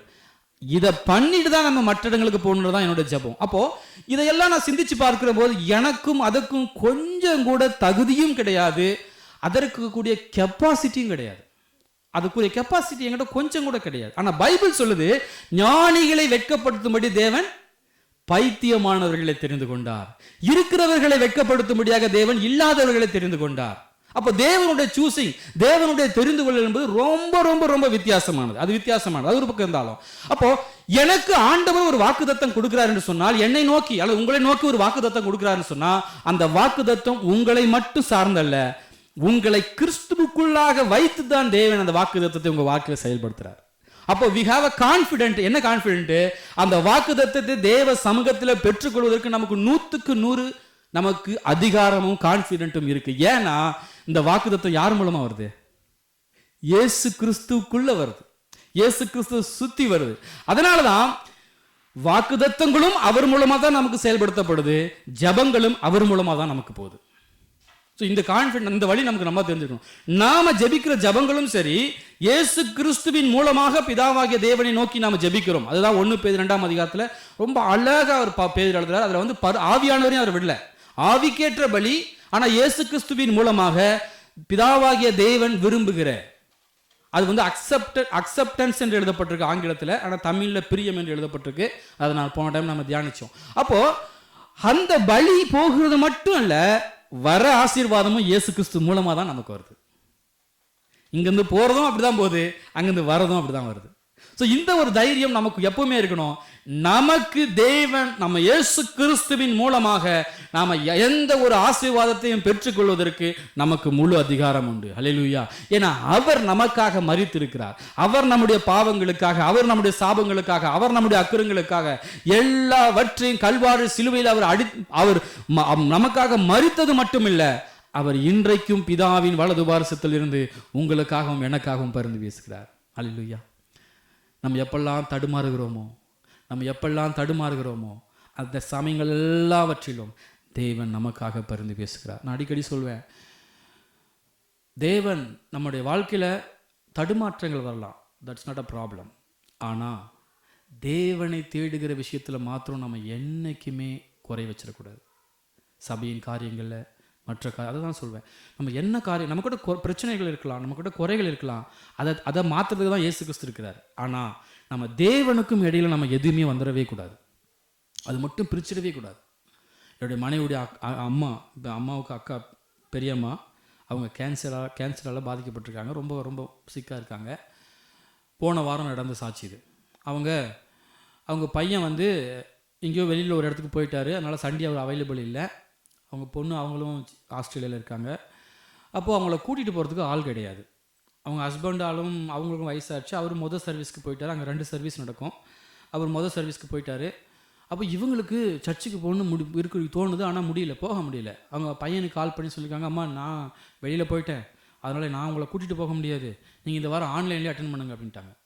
ஆனால் இவங்களால் என்ன செய்ய முடியல, ரொம்ப பலவீனம், முடியெல்லாம் கொட்டி ரொம்ப பலவீனமாகிடுச்சு, ரொம்ப ரொம்ப பலவீனமாக இருக்காங்க. அப்போ என்ன செஞ்சாங்கன்னா, இன்னொருத்தவங்க ஃபோன் பண்ணியிருக்காங்க, அவங்க ஃப்ரெண்டு, நான் உங்களை கூட்டிகிட்டு போகிறேன்னு சொல்லியிருக்காங்க. அவங்க வரத்துக்குள்ளே அவ்வளவு பலவீனத்தோடு அவங்க எழுந்து குளித்து ரெடியாகி, அவங்க வந்த உடனே ரெடியாக இருந்திருக்காங்க, சர்ச்சுக்கு போயிட்டு வந்துட்டாங்களாம். அப்போ அவங்க சொன்னாங்களாம், நான் இருக்கிறது கொஞ்ச நாள், எனக்கு தெரியாது எப்போ தேவன் என்னை எடுத்துக்கொள்வார்னு தெரியாது, இந்த கொஞ்ச நாள் ஆகிலும் எனக்கு அந்த தேவ சமூகத்துக்கு போயிட்டு வர்றது ஒரு பெரிய ஆசீர்வாதம், ஒரு பெரிய மகிழ்ச்சி. அல்லேலூயா, அல்லேலூயா. அப்போது நம்ம வாழ்க்கையில் பிரச்சனைகள் வரலாம், நம்மளே வந்து சில நேரங்கள் நம்ம போராட்டம், சில நேரங்கள் நம்மளே போராடலாம், நமக்குள்ள சில பிரச்சனைகள் இருக்கலாம், பலவீனங்கள் இருக்கலாம், அதெல்லாம் ஒரு பக்கம் இருந்தாலும் நம் தேவனை தேடுகிற காரியத்தில் என்னைக்குமே நம்ம குறைய வைக்கக்கூடாது. ஏன்னா தேவன் தான் நம் குறைகளை மாற்றுகிறவர், தேவன் தான் நம்ம பலவீனத்தை நீக்கி நம்மை பலப்படுத்துகிறவர். அல்லேலூயா. அதில் மட்டும் நம்ம காம்ப்ரமைஸ் பண்ணவே கூடாது, எந்த சூழ்நிலை வந்தாலும் சரி. ஸோ தேவனுடைய காரியங்களை என்றைக்குமே காம்ப்ரமைஸ் பண்ணாதீங்க, தேவன் நம்மை நிலைநிறுத்த வல்லவராக இருக்கிறார். ஹல்லேலூயா. அப்போ ஜபங்கள் மாத்திரமல்ல, ஜபத்துக்கு பதிலும் யார் மூலமாக வருகிறது? இயேசு கிறிஸ்துவின் மூலமாக தான் வருது. ஸோ பதில் நம்ம, ஐயோ நான் பர்ஃபெக்ட்டு, நான் ரொம்ப பெர்ஃபெக்டாக இருக்கேன் பாஸ்டர், இல்லை நான் வந்து என்ன சொல்கிறது, ரொம்ப நான் ஒரு பரிசைன்னு சொன்னேன், நான் எல்லாத்தையும் தசம் கொடுக்குறேன், நான் வாரந்தோறும் உபவாசிக்கிறேன், நான் இதை பண்ணுறேன் அதை பண்ணுறேன் அப்படின்றதுனால மட்டும் இல்லைப்பா. அஃப்கோர்ஸ் அதெல்லாம் தேவை. ஆனாலும் கூட எல்லா காரியத்துக்குமான பதில் இயேசு கிறிஸ்துவின் மூலமாக தான் வருது, பிதாக்கிட்டையும் இயேசு கிறிஸ்துவின் மூலமாக தான் போகுது. அல்லேலூயா. ஸோ இதுக்கு இடையில நமக்கு வேறு யாரும் தேவை இல்லை. நான் உங்களுக்காக ஜெபிப்பேன், நீங்கள் எங்களுக்காக ஜெபிக்கணும். இதுதான் தேவன் வைத்திருக்கிறதான ஒரு பாதை. அல்லேலூயா, அல்லேலூயா. அடுத்தது இன்னொரு ஒரு காரியத்தை நம்ம வாசிப்போம். அதே மத்தேயுடைய புஸ்தகம், அதனுடைய இது ஒரு இன்ட்ரடக்ஷனாக தான் நம்ம சில காரியங்களை நம்ம பார்க்கிறோம். மத்தேயுடைய புஸ்தகம், இந்த ஜபத்தை குறித்து நம்ம தியானிப்பதற்கு முன்னாடி இருக்க வேண்டிய சில காரியங்களை நான் உங்களுக்கு விளக்குறேன் இன்ட்ரடக்ஷனாக. மத்தேயுடைய புஸ்தகம் அதனுடைய 26ஆம் அதிகாரம் அதனுடைய 39ஆம் வசனம். அதில் ஆண்டவர் ஒரு காரியத்தை சொல்றார் பாருங்க. சற்று அப்புறம் போய் முகங்குப்புற விழுந்து, என் பிதாவே, இந்த பாத்திரம் என்னை விட்டு நீங்க கூடுமானால் நீங்கும்படி செய்யும். அடுத்து சொல்றாரு, ஆகிலும் என் சித்தத்தின்படி அல்ல உம்முடைய சித்தத்தின்படி ஆக கடவது என்றார். அல்லேலூயா என்று ஜெபம் பண்ணினார். நம்முடைய வாழ்க்கையில் நீங்கள் நிறைய நேரங்களில் நம்ம ஜெபிக்கிற போது நம்ம என்ன செய்வோம்னு பார்த்தீங்கன்னா, ஆண்டவரே இது உமக்கு சித்தமானால் எனக்கு செய்யுங்க நம்ம சொல்லுவோமா? அதுக்கு நான் வரேன், அதுக்கு வசனம் இருக்குது, அந்த வசனத்தை நான் உங்களுக்கு காண்பிக்கிறேன். ஆனால் நம்ம நிறைய நேரம் என்ன செய்வோம், இது உமக்கு சித்தமானால் எனக்கு செய்யுங்கணும். அப்போது நம்ம உடனே ஒரு ரெண்டு ஜெபம் பண்ணுறோம், ஆண்டவருக்கு அது நடக்கலன்னா நம்ம என்ன நினச்சிருவோம், உடனே ஓகே இது தேவனுக்கு சித்தம் இல்லை போல அப்படின்னு நம்ம விட்டுட்டு போயிடுவோம். ஆனால் இந்த இயேசு அவருக்கு தெரியும், இது வந்து அவர் கடந்து போக வேண்டிய கப்பு, அவர் கடந்து போக வேண்டிய ஒரு பாத்திரம் இது. ஆனால் ஆண்டவர் தெளிவாக இயேசு என்ன சொல்கிறார் பாருங்க, முதல்ல அவர் சொல்கிற வார்த்தை, இதை நீங்க கூடமானால் நீங்க செய்யும். அதுக்கப்புறம் தான் என்ன போடுறாரு, ஆகிலும் உம்முடைய இந்த புரியுதுங்களா நான் சொல்கிறேன் இந்த டிஃப்ரென்ஸை? நாம் இந்த ரெண்டாவது பார்ட்டை முதல்ல போட்டுருவோம், முதல் பார்ட்டை ரெண்டாவதுல போட்டுருவோம். ஆண்டவரே எனக்கு இந்த காரியத்தை, இந்த வேலையை உமக்கு சித்தமானால் கொடுங்க அப்படின்னு முதல்ல அப்படி போட்டுட்டு, ரெண்டாவது என்ன செய்வோம், நம்ம அந்த கூடுமானால், அந்த if it is your will அப்படின்றத ரெண்டாவது கொண்டு போவோம். அப்போது நம்ம சில வேலைகளில் சில காரியங்கள் நமக்கு வந்து வேத வசனத்தின்படி, இப்போ நான் ஒரு வேலை தேடுறேன், எனக்கு ஒரு வேலை தேவைப்படுது, இது என்னுடைய ப்ரொஃபைலுக்கு சரியாக இருக்குது, என்னுடைய தகுதிக்கு சரியாக இருக்குது, என்னுடைய படிப்புக்கு சரியாக இருக்குன்னா ஆண்டவரே அந்த வேலையை கொடுங்க. ஆகிலும் அடுத்தது தான் நம்ம என்ன செய்யணும், இஃப் இட் இஸ் யுவர் வில்ன்றதை அந்த உமக்கு சித்தமான அந்த பாட்டு ஆண்டவர் அழகா வேற இடத்துல தூக்கி போடுறாரு. இயேசு கிறிஸ்துக்கு தெரியும் இந்த பாத்திரம் அவர் அருந்த வேண்டிய கப்பு தான், அவர் கடந்து போக வேண்டிய பாதை தான். ஆனாலுமே அவர் போடுறத பாருங்க, முதல்ல என்ன போடுறாருன்னா, இந்த பாத்திரம் என்னை விட்டு நீங்க கூடுமானால் நீங்கும்படி செய்யும் அப்படின்னு முதல்ல செய்யும் என்கிற அந்த காரியத்தை அவர் செஞ்சுட்டு சொல்லிட்டு அப்புறம் தான் ரெண்டாவது அவர் போடுறாரு, இது ஆகிலும் உமக்கு சித்தமானால். அப்போ நம்ம வாழ்க்கையில் அப்போ என்னன்னா, சரி சில நேரங்களில் நம்ம ஒரு காரியம் நடக்கலன்னு வச்சுக்கோங்களேன், நம்ம உடனே ஓகே இது தேவ சித்தம் இல்லை நம்ம கடந்து போயிடுவோம். ஆனால் அப்போ எப்படி நம்ம விசுவாசத்தோட ஒரு காரியத்தை நம்ம பெற்றுக்கொள்ள முடியும்? அந்த இடத்துல கேள்வி வருது இல்லை, நம்ம ஒரு காரியத்தை நம்ம கேட்குறோம், இந்த காரியம் எனக்கு நடக்கணும்னு நம்ம விசுவாசத்தோ கேட்குறோம். இல்லை ஒரு திருமண காரியம்னு வச்சுக்கோங்களேன், எனக்கு திருமணம் இந்த வருஷத்தில் கர்த்தர் எனக்கு கைக்கூடி வரணும்னு நம்ம ஒரு தைரியமாக நம்ம கேட்குறோம். அப்போ அப்படி கேட்கும் போது ஆகிலும் நமக்கு சித்தத்தை முதல்ல போட்டோம்னா அப்போ நடக்கல நம்ம என்ன நினைப்போம், அப்போ ஆண்டவர் இன்னும் 4 வருஷம் கழிச்சு வச்சிருக்கிறாரோ? அப்படிலாம் கிடையாது. ஆண்டவரே எனக்கு இது நடக்கணும், அதுதான் முதல்ல. அதுக்கு அப்புறம் தான் ரெண்டாவது தான் if it is your will, ஆகிலும் உமக்கு சித்தமானால் என்கிற வார்த்தையை ரெண்டாவது தான் இயேசு கிறிஸ்து பயன்படுத்துகிறார். அல்லேலூயா. இது நம்முடைய வாழ்க்கையில் நம்ம நிறைய நேரங்கள் என்ன செய்வோம்னா, இது நமக்கு சில நேரங்களில் நம் ஜெபிக்கிற ஜெபத்திற்கு பதில் வரலைன்னா நம்ம என்ன நினைச்சிருவோம், இது ஓகே தேவ சித்தம்னு கடந்து போவதற்கு நிறைய நேரங்கள் வாய்ப்பு உண்டு. ஆனால் அப்போ நம்ம ஒரு காரியத்தை விசுவாசத்தோடு ஜெபத்தில் விசுவாசத்தோடு பெற்றுக்கொள்வது எப்படி? அப்போ எல்லா காரியத்தையும் நம்ம அப்படி கடந்து போயிட முடியாது இல்லை. அப்போது சில காரியங்களுக்கு உதாரணமாக நான் எப்படி சொல்கிறேன்னா, என் சின்ன வயசில் எங்கள் அம்மாவை நான் பார்க்கணுன்னு ஆசைப்படுவேன். நான் அந்த ஹாஸ்டலில் இருக்கும்போது அதுதான் என் வாழ்க்கையில் முதல்ல தேவனை தேடுவதில் எனக்கு இருந்த ஒரு இன்ட்ரெஸ்ட். அதாவது நான் ஆண்டவரை நான் அறிஞ்சிக்கிறதுக்குள்ள இருந்த ஒரு காரியம். நான் அந்த நாட்டில் லெட்டர் கிடையாது, ஃபோன் கிடையாது, எதுவுமே கிடையாது. அப்போ நான் என்ன செய்வேன்னா, எப்போல்லாம் எங்கள் அம்மாவோட பார்க்கணுன்னு நான் விரும்புகிறேனோ அப்போல்லாம் போய் என்ன செய்வேன்னா ஜெபம் பண்ணுவேன். ஆண்டவரே இந்த வாரம் எங்கள் அம்மா வரணும், வேற ஒன்றும் இல்லை, அம்மாவை பார்க்கணும். அம்மா நான் ஹாஸ்டலில் இருக்கிறேன் பார்த்தீங்களா, சரியான சாப்பாடு இருக்காது, ஒரு ஸ்நாக்ஸ் இருக்காது, ஒன்றும் இருக்காது. ஸோ அம்மா வந்தால் நம்ம நல்லா கொண்டு போய் சாப்பிட வச்சு நமக்கு தேவையானதெல்லாம் வாங்கி கொடுத்து நம்மளை ஒரு நாள் நல்லா ரொம்ப சந்தோஷமாக கூட்டிகிட்டு வருவாங்களே அப்படின்ற ஒரு எண்ணம் தான், வேற ஒன்றும் இல்லை. அப்போது ஆனால் அம்மாவை பார்க்கணுன்ற ஒரு எண்ணமும் இருக்கும். அது ரெண்டு விஷயம். இப்போ 2 விஷயம் இருக்கும், அது பர்சனல், அதாவது என்ன சொல்கிறது, சுய காரியங்களும் இருந்தாலும் கூட அம்மாவை பார்க்கணும் ஒரு காரியம் உண்டு. ரெண்டாவது நமக்கு நம்ம வேணதெல்லாம் அம்மா வாங்கி கொடுப்பாங்க, நம்மளை கூட்டிகிட்டு போய் ஒரு நாள் சேலத்தை சுற்றி காட்டிட்டு வருவாங்க அப்படின்ற ஒரு எண்ணம் தான். ஏன்னா எங்களுக்கு எதுக்குமே அலோவ் பண்ண மாட்டாங்க. நாங்கள் ஸ்கூல் போயிட்டு வந்துட்டுன்னு வச்சுங்களேன், ஈவன் என்கிட்ட ஒரு காசு இருக்குது, நாங்கள் போய் கடையில் போய் ஏதாவது ஒன்று வாங்கிட்டு வந்தால் கூட அலோவ் பண்ண மாட்டாங்க. நாங்கள் எங்கேயுமே போக முடியாது, ஹாஸ்டலில் பயங்கர ஸ்ட்ரிக்ட்டு. அப்போது அப்படி இருக்கும் போது நான் எங்கள் அம்மா ஆண்டவர்கிட்ட ஜெபம் பண்ணுவேன், ஆண்டவரே இந்த வாரம் எங்கள் அம்மா வரணும்னு ஜெபம் பண்ணுவேன். அப்போது எனக்கு இருக்கிற ஒரு பக்கம் இன்ட்ரெஸ்ட் இருந்தாலும் கூட, எனக்கு சில உள்நோக்கங்கள் இருந்தாலும் கூட, எங்கள் அம்மாவை பார்க்கணுன்னு ஆண்டவர் சமூகத்தில் போகும்போது ஆண்டவரே உங்களுக்கு சித்தமானாலும் எங்கள் அம்மாவை கூட்டுவாங்கன்னு சொல்ல ஜெபம் பண்ண முடியுமா? அந்த இடத்துல அப்படி ஜெபம் பண்ண முடியும். எனக்கு எங்கள் அம்மாவை பார்க்கணும் இந்த வாரம், அப்படி தான் நான் ஜெபம் பண்ணுவேன். எனக்கு எங்கள் அம்மா இந்த வாரம் வரணும் ஆண்டவர், நீங்கள் எப்படியாவது கூட்டிகிட்டு வாங்க அப்படின்னு ஜெபம் பண்ணுவேன். எல்லா டைமும் ஜெபம் பண்ண மாட்டேன், நிறைய நாட்கள் ஜெபம் பண்ணியிருக்கேன். அந்த மாதிரி சமயங்கள் எல்லா சமயத்திலுமே எங்கள் அம்மா வந்திருக்காங்க. அதுதான் ரொம்ப ஆச்சரியமான விஷயம். எப்போல்லாம் நான் போய் எங்கள் அம்மா இந்த வாரம் வரணும், சில நேரங்களில் எங்கள் அம்மா கண்டிக்க மாட்டாங்க, 2 மாதம் வரமாட்டாங்க. அப்போ 2 மாதம் வரமாட்டாங்க. எனக்கு ஏன்னா ஃபோன் கிடையாது, லெட்டர் கிடையாது, எதுவுமே கிடையாது. நீங்கள் வாங்கன்னு கூட கூப்பிட முடியாது. நம்ம வாங்கன்னு சொல்லிட்டுனா உடனே அடுத்த செகண்ட் ஓடி வந்துருவாங்க, அது 2வது விஷயம். ஆனால் நம்ம கூப்பிட்றதுக்கு வழியே கிடையாது. அப்போது எனக்கு இருக்கிற ஒரே போஸ்ட்மேன் யாருன்னா இயேசு கிறிஸ்து தான்.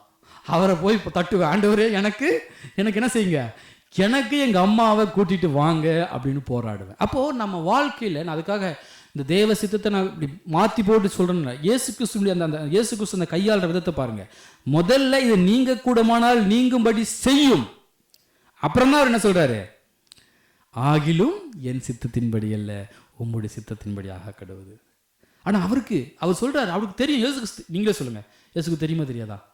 அவருக்கு எல்லாமே தெரியும். அவர் சொல்லிட்டாரு, மறிக்க போகிறேன், 3ஆம் நாள் உயிர் தெழ போகிறேன், உலகத்தின் பாவங்களை சுமந்து இருக்கிற ஆட்டுக்குட்டி எல்லாமே.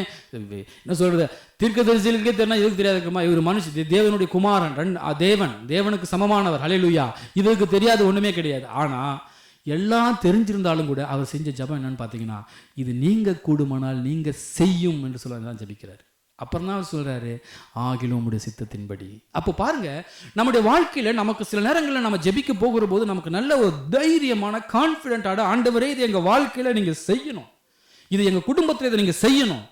இப்போ என் பிள்ளைக்குள்ளே ஒரு பிரச்சனையை நான் பார்க்கணும்னு வச்சுக்கோங்களேன். அது வந்து ஒரு தேவனுக்கு பிரியமில்லாத காரியம், அல்லது வளர பிள்ளைகளுக்கு இருக்கிற ஒரு குணாதிசயம் வச்சுக்கோங்களேன். இப்போ என் 2வது பொண்ணு 3வது பொண்ணு கிடையாது. நிறைய நேரங்கள் எங்கள் பிள்ளைங்களே எக்ஸாம்பிளாக காட்டுறது, அது நல்லதாக சரியானு தெரியல எனக்கு. அப்போது சில நேரங்கள் அலிஷா என்ன பண்ணுவா, இவங்ககிட்ட இருக்கிற எல்லாத்தையுமே அவளுக்கு வேணும்னு கேட்பா. எல்லாமே சிங்கன் வச்சுருக்கானா அதுவும் எனக்கு வேணும், அண்ணன் வச்சுருக்கானா அதுவும் எனக்கு வேணும் அப்படின்னு சொல்லிட்டு பயங்கரமாக ஆர்ப்பாட்டம் பண்ணி அழுவா. நாங்கள் என்ன செய்வோம், சரி சின்ன பிள்ளை அல்றாளேன்னு சொல்லிட்டு நானும் வாங்கி கொடுப்பேன். ஆனால் ஜோ அடிக்கடி சொல்லிகிட்டே இருப்பாங்க, இது வந்து ஒரு பொட்ட பிள்ளைக்கு இருக்க வேண்டிய குணம் கிடையாது, நாம் இதுக்காக ஜெபிக்கணும் அப்படின்னு சொல்லுவாங்க. அப்போது இந்த காரியத்தை நான் பார்க்கும்போது நான் எப்படி ஜெபிப்பேன்னா, ஆண்டவரே இந்த கேரக்டரை எடுத்து போடுங்க. இதில் உமக்கு சித்தமானன்ற வார்த்தை கிடையாது, இந்த கேரக்டரை எடுத்து போடுங்க, ஷேர் பண்ணணும். நேற்று 2 நாளைக்கு முன்னாடி இவங்க வந்து அவங்க ஒய்ஃபை வந்து இவங்களுக்கு டீச் பண்ணிகிட்டே இருக்காங்க. என்ன டீச் பண்ணாங்கன்னா, இந்த மாதிரி நம்ம எப்போ பார்த்தாலும் ஜெபம் பண்ணும் போது எங்களுக்கு இது வேணும் அது வேணும்னு நீங்கள் சொல்லி ஜெபம் பண்ணி இவங்க சொல்லுவாங்க.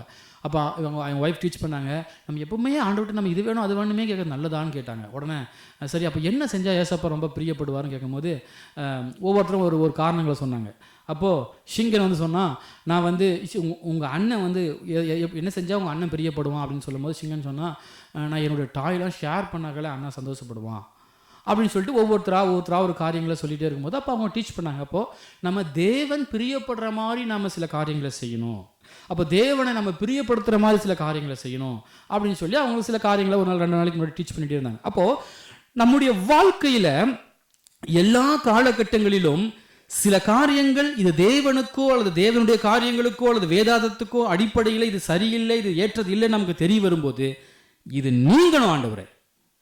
பவுலும் ஜெபம் பண்றார், என்னது இந்த அவருக்கு இருக்கிற பிரச்சனையை எடுத்து போடுங்கன்னு ஜெபம் பண்றாரு, அந்த முள்ளை எடுத்து போடுங்கன்னு ஜெபம் பண்றாரு. அந்த முள்ளை குறித்து நிறைய பிரச்சனைகள் இருக்கு, நிறைய கான்ட்ரடிக்ஷன் இருக்கு.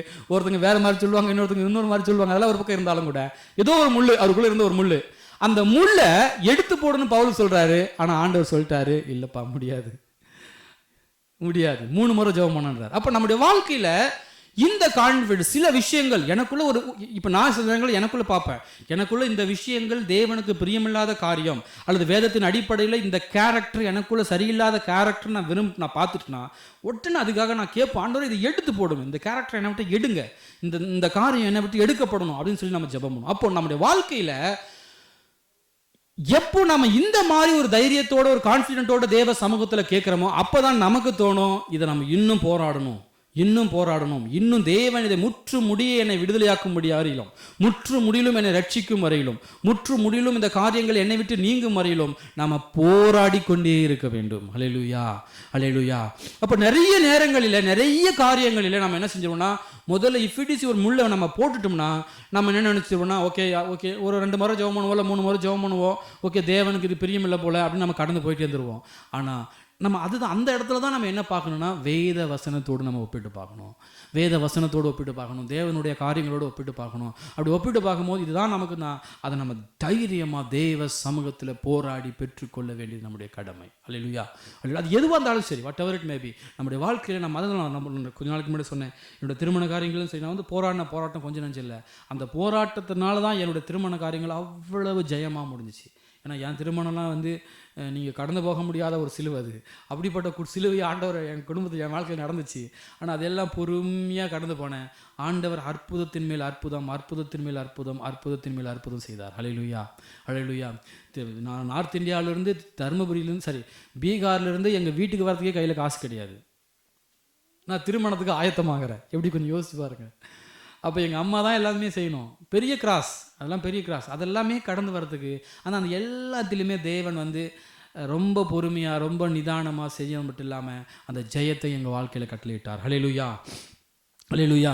அப்போ நம்முடைய வாழ்க்கையில் அநேக நேரங்களிலே, அநேக காலகட்டங்களிலே நம்ம அந்த இஃப் இட் இஸ் யுவர் வில்ல முதல்ல போடுறதுக்கு பதிலாக அந்த இஃப் இட் இஸ் யுவர் வில்ல ரெண்டாவது போடுங்க. ஹல்லேலூயா. ஆகிலும் உமக்கு சித்தமானால்ங்கிறத ரெண்டாவது பாட்டில் தான் வரணும். முதல் பாட்டில் இது எனக்கு நடக்கணும், இது என் வாழ்க்கையில் நடக்கணும், இது என் குடும்பத்தில் நடக்கணும், இது என் பிள்ளைகள் வாழ்க்கையில் நடக்கணும். ஹல்லேலூயா. அப்படி நம்ம போராட கற்றுக்கொள்ளும் என்று சொன்னால் தேவன் நமக்கு ஜெயத்தை கொடுப்பதற்கு போதுமானவராக இருக்கிறார். ஹல்லேலூயா, ஹல்லேலூயா, ஹல்லேலூயா. இன்னொரு வசனத்தை நம்ம வாசிக்கிறோம். வாசிங்க யாக்கோபினுடைய புஸ்தகம். ஏன்னா ஏன் சமயம் நம்ம அதை நம்ம போடுறோம் என்பதற்கு 2 வசனங்கள் உண்டு. அதை மாத்திரம் நான் சொல்லி முடிக்கிறேன். யாக்கோபினுடைய நிருபம், அதனுடைய 4ஆம் அதிகாரம், அதனுடைய 15ஆம் வசனம். யாக்கோபு 4:15, அதில் ஒரு வசனத்தை நம்ம வாசிக்கிறோம். ஆதலால் ஆண்டவருக்கு சித்தமானால் நாங்களும் உயிரோடு இருந்தால் இன்னதை செய்வோம் என்று சொல்ல வேண்டும். ஸோ இந்த வசனத்தை நம்ம நிறைய நேரங்கள் நம்ம என்ன செஞ்சுக்குவோம், சேர்த்துப்போம். அப்போது இது ஆண்டவருக்கு சித்தமானால் நாங்களும் உயிரோடு இருந்தால் என்னதை செய்வோம் என்று நம்ம இந்த வசனத்தை சேர்த்துக்கிட்டு நம்ம நிறைய நேரங்களில் என்ன செஞ்சுருவோம், உமக்கு சித்தமானதை முதல்ல போட்டுருவோம். அதனால் நம்ம வாழ்க்கையில் இது ஒரு முக்கியமான பாயிண்ட்டு. நம்ம நிறைய நேரங்களில் நம்ம வந்து ரொம்ப இலகுவாக நம்ம சில காரியங்களை எடுத்துகிட்டு போயிடுறோம். பார்த்தீங்களா, ஓகே இது நடக்கலாம், ஓகே சந்தோஷம், ஓகே தேவனுக்கு சித்தம் இல்லை, நம்ம இலகுவாக கடந்து போகிறோம். பார்த்தீங்களா, அந்த காரியத்துக்காக தான் நான் இந்த பாயிண்ட்டை முக்கியமாக சொல்கிறேன். இயேசு கிறிஸ்துக்கு ரொம்ப நல்லா தெரியும், இது அவர் கடந்து போக வேண்டிய கப்பு தான், அது அவர் தான் எடுக்கணும், அவர் எடுக்க வேண்டிய கப்பு தான் தெரிஞ்சாலும் கூட அவர் அழகாக சொல்கிறாரு, ஆகிலும் ஆண்டவரே இந்த பாத்திரம் நீங்கள் குடும்பனால் நீங்கும்படி செய்யும். அதுதான் முதல்ல காரியம்.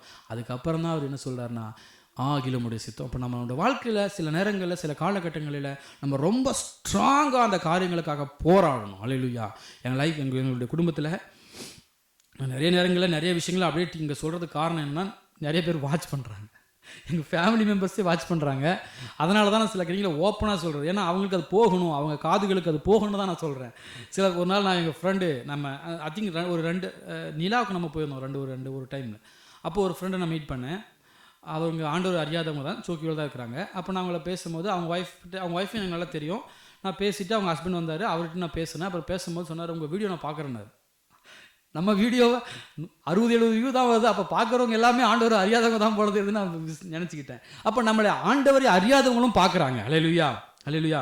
அப்போ பாருங்கள், இந்த ஒரு வசனத்தை அடிப்படையாக வைத்து சில நேரங்களில் நம்ம தேவ சித்தமானால் என்கிற வார்த்தையை முதலாவதாக போட்டு நம்ம சில நேரங்களில் தேவ சமூகத்தில் அந்த போராடி பெற்றுக்கொள்கிறதை நாம் விட்டு விடுகிறோம். ஹல்லேலூயா. அடுத்து இன்னொரு வசனத்தை வாசிப்போம். 1 யோவான் அதனுடைய 5ஆம் அதிகாரம், அதனுடைய 14 முதல் 15 உள்ள வசனங்களை நம்ம வாசிப்போம். 1 யோவான் 5ஆம் அதிகாரம், அதனுடைய 14 முதல் 15 உள்ள வசனங்களை நம்ம வாசிப்போம். நாம் எதையாகிலும் அவருடைய சித்தத்தின்படி கேட்டால், இதுதான் நம்ம முதல்ல அந்த சித்தம் போட்டு நம்ம ஜெபிக்கிறதுக்கு காரணம் என்னன்னா இந்த வசனம் தான். நாம் எதையாகிலும் அவருடைய சித்தத்தின்படி கேட்டால், 1 யோவான் 5:14-15. 1 John chapter 5:14-15. நாம் எதையாகிலும் அவருடைய சித்தத்தின்படி கேட்டால் அவர் நமக்கு செவி கொடுக்கிறார் என்பதே அவரை பற்றி நாம் கொண்டிருக்கிற தைரியம். நாம் எதை கேட்டாலும் அவர் நமக்கு செவி கொடுக்கிறார் என்று நாம் அறிந்திருந்தோமானால் அவரிடத்தில் நாம் கேட்டவைகளை பெற்றுக்கொண்டோம் என்றும் அறிந்திருக்கிறோம். அல்லேலூயா. இந்த இடத்துல தான் யோவான் ட்விஸ்ட் வைக்கிறாரு. என்ன சொல்றாரு, நம்ம எதையாகிலும் அவரோட சித்தத்தின்படி. இப்போ இந்த இடத்துல தான் நம்ம என்ன செய்கிறோம், நம்ம நிறைய நேரங்களில் ஜெபிக்கிற போது, அதுதான் அந்த முக்கியமான பாயிண்ட். இது வந்து ரொம்ப ரொம்ப முக்கியமான பாயிண்ட். நம்ம நிறைய நேரங்களில் இந்த நாள் தான் நம்ம என்ன செஞ்சிடறோம்னா, முதல்ல அந்த சித்தமானால்ன்ற வார்த்தையை போடுறோம். அந்த சித்தமானால்ன்ற வார்த்தையை போடும் போது என்ன ஆயிடுதுன்னா, ஒரு வேளை அதுதான் நான் சொல்கிறேன், ஒரு முறை 2 முறை ஜெபம் பண்ணுவோம், உடனே நடக்கலையா, ஓகே தேவ சித்தம் இல்லை போல அப்படின்னு கடந்து போயிடுவோம். ஆனால் இயேசு கிறிஸ்து அந்த பாத்திரம் அவர் தான் எடுக்கணும்னு தெரிஞ்சும் கூட அவர் என்ன செய்யறாருன்னா, ஆண்டவரே இந்த பாத்திரம் நீங்க கூடுமானால் நீங்கும்படி செய்யும். அதுக்கு அப்புறம் தான் அவர் சொல்றாரு, 2வது பாயிண்ட் தான் சொல்றாரு, ஆகிலும் உமக்கு சித்தமானால்.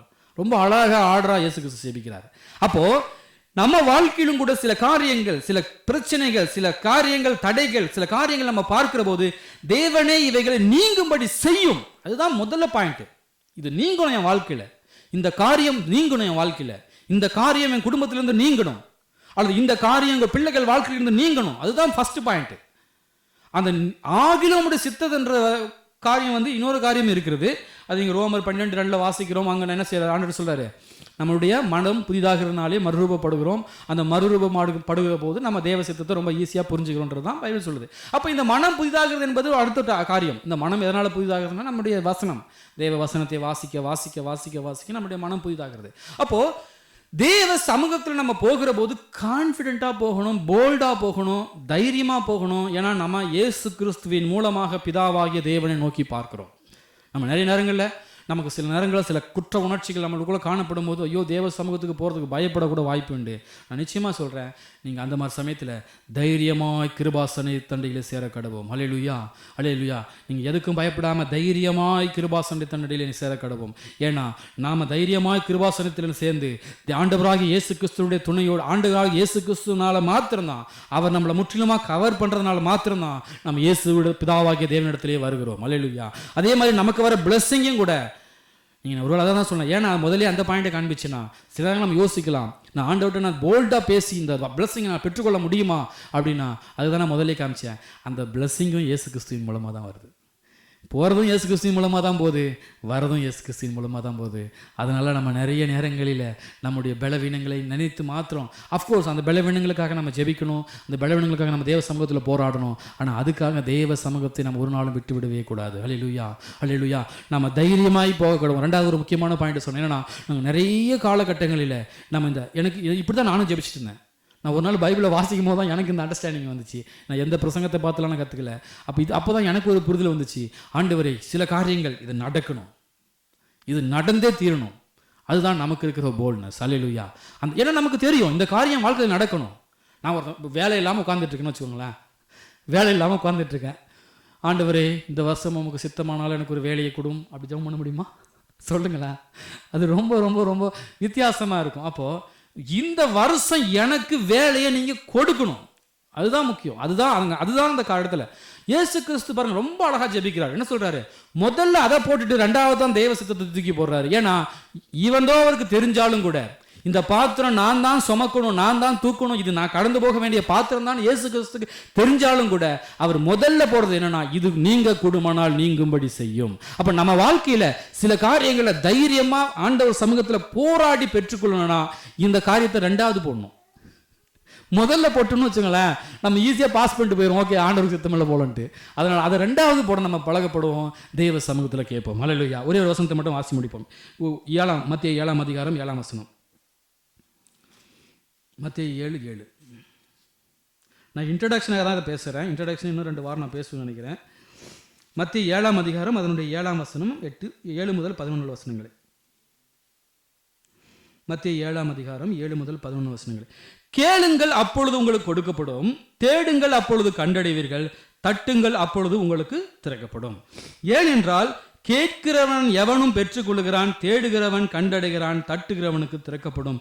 உங்கள் எந்த மனுஷனானாலும் தன்னிடத்தில் அப்பத்தை கேட்கிற தன் மகனுக்காக கல்லை கொடுப்பானோ, மீனை கேட்டால் அவனுக்கு பாம்பை கொடுப்பானா? ஆகையால் பொல்லாதவர்களாகிய நீங்கள் உங்கள் பிள்ளைகளுக்கு நல்ல ஈவுகளை கொடுக்க அறிந்திருக்கும் போது பரலோகத்தில் இருக்கிற உங்கள் பிதா தம்மிடத்தில் வேண்டிக் கொள்ளுகிறவர்களுக்கு நன்மையானவைகளை கொடுப்பது அதிக நிச்சயம் அல்லவா?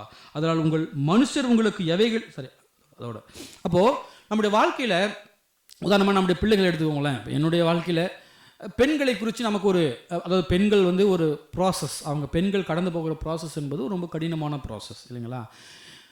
இப்போ என்னுடைய வாழ்க்கையில் ஒரு திருமணம் என்று வருகிற வரையிலும் நான் பார்த்தீங்கன்னா பெண்களுக்கு மேலே இருந்த அபிப்பிராயம் வேறு மாதிரி இருந்திருக்கும். ஆனால் திருமணம் ஆனதுக்கப்புறம் ஒரு பெண் கடந்து போகிற அந்த ப்ராசஸ் எல்லாம் பார்க்கும்போது அவங்க மேலே இருக்கிற அபிப்பிராயம் வேறு மாதிரி இருக்கும். அதுக்காக எங்களுக்கு சண்டை வராதெல்லாம் கிடையாது. ஆனால் அவங்க அந்த கடந்து போகிற ப்ராசஸ் அது வந்து நம்ம அவங்க மேலே இருக்கிற ஒரு அண்டர்ஸ்டாண்டிங் வேறு மாதிரி கொடுக்கும். ஏன்னா பைபிளில் சொல்லுது, நீ கர்ப்பவதிகளை கீறி போட்டாய் என்று சொல்லி ஆண்டவர் வந்து கேள்வி கேட்கிறார். இப்போ கர்ப்பவதிகளை கீறி போடுறது என்பது காரியத்தை நீங்கள் ஒரு கர்ப்பவதியாக தன் மனைவியையோ, ஒரு கர்ப்பவதியாக தன்னுடைய மகளையோ, அல்லது கர்ப்பவதியாக தன்னுடைய சகோதரியோ நம்ம பார்க்கணும்னு வச்சுக்கோங்களேன், அது நம்மளால் அந்த ஃபீல் பண்ணவே முடியாது. ஏன்னா அது வந்து ஒரு பயங்கரமான ப்ராசஸ். அல்லேலூயா, அல்லேலூயா. அப்படி பார்க்குற போது என்னுடைய வாழ்க்கையில் நான் சில நேரங்கள் நான் அந்த காஸ்கோ போகிற போது பார்த்தீங்கன்னா நாங்கள் பால் வாங்கிட்டு வருவோம். ஆனால் ஒரு பால் மட்டும் 2 லிட்டர் பால் மட்டும் நான் ஆர்கானிக் பால் வாங்க ட்ரை பண்ணுவேன். அது யாருக்காகனா அலிஷியாக்காக. ஏன் அலிஷியாவுக்காக மட்டும் ஆர்கானிக் பால், பசங்களுக்கு தேவையில்லையான்னு யோசிச்சிங்கன்னா நான் யோசிப்பேன். ஏன்னா அந்த பெண் ப்ராசஸ் என்பது ஒரு கடினமான process. They need lot of strength. அதனால் அப்படி யோசிப்பேன். அப்போ இது ஏன் நான் சொல்கிறேன்னா, நம்ம இது ஒரு சின்ன காரியம் தான், ஒரு பெரிய விஷயம்லாம் இல்லை. ஒரு தகப்பனாக நானே என் பிள்ளைகளுக்கு இப்படிப்பட்ட காரியங்களை நான் யோசிக்கிற போது, நான் வந்து ஒரு பொல்லாதவன். பைபிள் சொல்லுது, பொல்லாதவர்களாகிய நீங்களே உங்கள் பிள்ளைகளுக்கு நல்ல ஈவுகளை கொடுக்க நீங்கள் அறிஞ்சிருக்கிற போது பரலோகத்தில் இருக்கிற என் பிதா எப்படிப்பட்டவர்களை செய்வார். அல்லேலூயா. அவன் மீனை கேட்டால் பாம்பை கொடுப்பாரா? பாம்புக்கும் மீனுக்கும் ஆப்போசிட். பாம்பு வந்து நம்ம நன்மைக்கானது, சாரி மீன் வந்து நமக்கு நன்மையானது, பாம்பு வந்து தீமைக்கானது. அப்போ வந்து நமக்கு பலத்துக்கானது. கல் வந்து ஒன்றுத்துக்கும் உதவாது. கல் இருந்தால் விவசாயம் கூட பண்ண முடியாது. விவசாயத்துக்கு நிலத்தில் இருக்கிற கல்லையை தூக்கி போட்டால் தான் நம்ம விவசாயம் பண்ண முடியும். ஆனால் கல் பயன்படுத்தியிருக்கிறார். ஏன்னா கல் வந்து எதுக்காக?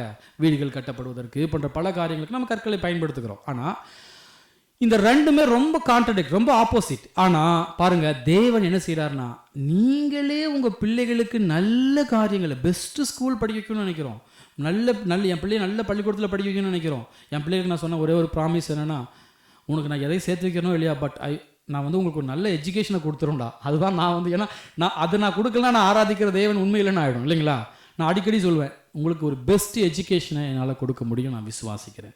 நான் உங்களுக்கு என்னத்தை கொடுக்குறேனோ கொடுக்குற ரெண்டாவது விஷயம். அப்போது நாம் நம்முடைய பிள்ளைகளுக்கு நல்லவைகளை கொடுக்கணும்னு நினைக்கிறோம், நல்ல எஜுகேஷன் கொடுக்கணும்னு நினைக்கிறோம், நல்ல சாப்பாடு கொடுக்கணும்னு நினைக்கிறோம், நல்ல காரியங்களை செய்யணும்னு நினைக்கிறோம். அப்போ நம்மளே நம்ம பிள்ளைகளுக்கு இவ்வளோ நினைக்கிற போது என் பரமபிதா அதை காட்டிலும் பெரிய காரியங்களை செய்வார். அல்லேலூயா. தன்னுடைய சொந்த குமாரன் என்று பாராமல் அவரையே நமக்காக கொடுத்திருக்க, அவரோடு கூட மற்றவைகளை நமக்கு செய்யாமல் இருப்பது எப்படி, கூடாமல் இருப்பது எப்படி. அல்லேலூயா. அப்போ நம்முடைய முதல்ல நம்ம ஜபத்தை குறித்து தியானிப்பதற்கு முன்னாடியே நம்மளுடைய பெர்ஸ்பெக்டிவ், நம்முடைய பார்வை, நம்மளுடைய எண்ணங்கள் ஜபத்தை குறித்திருக்கிறதான அநேக காரியங்கள் முதல்ல மாறணும். அது மாறினா மட்டும்தான் நம்ம ஜப வாழ்க்கையில் தேவ சமூகத்திலிருந்து நமக்கு வர வேண்டிய ஆசீர்வாதங்களை நம்ம போராடி பெற்றுக்கொள்ள முடியும். அல்லேலூயா. அப்படி தேவ சமூகத்தில் தன்னுடைய ஆசீர்வாதங்களை போராடி பெற்றுக்கொண்ட மனிதர்கள் ஏராளமான மனிதர்கள். அதில் அன்னாளும் ஒருத்தி. அல்லேலூயா, அல்லேலூயா. அப்போ நமக்குள்ள ஆசீர்வாதங்களை நம்ம போராடி பெற்றுக்கொள்ளணும்னா நமக்கு என்ன தேவை? நமக்கு தேவ சமூகத்தில் முதல்ல நமக்கு ஒரு அண்டர்ஸ்டாண்டிங் தேவை. நான் இயேசு கிறிஸ்துவின் மூலமாக பிதாவாகிய தேவனை நோக்கி பார்க்கிறேன். அதுபோல் எனக்கு வருகிற ஆசீர்வாதங்களும் பிதாவாகிய தேவனிடத்திலிருந்து இயேசு கிறிஸ்துவின் மூலமாக எனக்கு வருகிறது என்கிற போது நமக்கு ஒரு பெரிய போல்ட்னஸ் இருக்கிறது. ரெண்டாவது பாயிண்ட், நம்ம வந்து நிறைய நேரங்களில் நான் சொன்னேன் பார்த்தீங்களா, உமக்கு சித்தமானால் 1 யோவான் 5ஆம் அதிகாரம் சொல்லப்பட்ட வசனத்தை நம்ம போட்டுட்டு நம்ம சில காரியங்கள் இது எனக்கு நடக்கணும்னு தெரிஞ்சாலும் கூட நம்ம அதுலேயும் உங்கள் சித்தமானல் போட்டு ரொம்ப இலகுவாக கடந்து போகாமல் இது எனக்கு நடந்தே ஆகணும். யாக்கோபு போகிறான்னா பார்த்தீங்களா, ஒரே இரவில் அவன் லைஃபே மாறிடுச்சு. ஒரே இரவு, ஒரே ராத்திரி தான் தேவ சமூகத்தில் போராடுறான். அன்னைக்கு வந்து தேவன் அன்னைக்கே அவன் பேரையே மாற்றிட்டார். எத்தன் என்று சொல்லப்பட்ட யாக்கோபை இஸ்ரவேல் என்று மாற்றுகிறார். ஹல்லேலூயா. ஒரே ராத்திரி. பைபிளில் கூட இன்றைக்கி நிறைய நேரம் என்ன சொல்கிறாங்கன்னா, அந்த சிருஷ்டிப்பை வந்து ஒரு நாள் இல்லை, அது பல ஆயிரம் ஆண்டுகள் நிறைய பிரச்சனைகளை கொண்டு வராங்க. ஏன்னா வேதம் தெளிவாக சொல்லுது, அதுக்கு முன்னாடியே உலகம் இருந்துச்சுன்னு பைபிள் சொல்லுது. அதுக்கு முன்னாடியே உலகம் இருந்துச்சு. உலகத்துக்கு வந்து நம்ம வந்து 5000 ஆண்டுகள் 6000 ஆண்டுகள் நம்ம சொல்ல முடியாது. ஏன்னா உலகம் பல ஆயிரம் ஆண்டுகளுக்கு, பல லட்சம் ஆண்டுகள் கூட சொல்லலாம் இருந்துச்சுன்றது தான் பைபிள் சொல்லுது. ஆனால் ஆண்டவர் ஒவ்வொன்றையும் உண்டாக்குற போது ஒரு நாள் தான் அழகாக பைபிள் சொல்லுது. ஆனால் அதுக்கே இன்றைக்கி நிறைய குழப்பங்கள் வந்து கொண்டே இருக்கிறது.